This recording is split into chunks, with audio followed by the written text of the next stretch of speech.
everyone আপোনালোক সকলোকে পুনৰবাৰ স্বাগতম জনাইছোঁ অন্য এটা ভিডিঅ'লৈ আৰু আজি ক'বলৈ ওলাইছোঁ যে মুন্নি কলিতাৰ আছে এটা ভাল খবৰ হয় আৰু মুন্নি কলিতাৰ অনুৰাগীসকলে এই ভিডিঅ'টো শ্বেয়াৰ কৰিবলৈ নাপাহৰিব হয় মুন্নি কলিতাৰ বৰ্তমান 9 মাহ চলি আছে আৰু তেওঁ এই খবৰটো ছ'চিয়েল মিডিয়াৰ যোগে শ্বেয়াৰ কৰে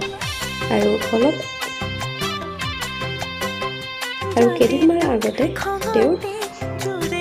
কিছু নিয়ম সম্পূৰ্ণ কৰা হৈছে আৰু তেওঁ এই কথা ছ'চিয়েল মিডিয়াৰ যোগে শ্বেয়াৰ কৰে আহকচোন আমি এই ভিডিঅ'টো উপভোগ কৰোঁ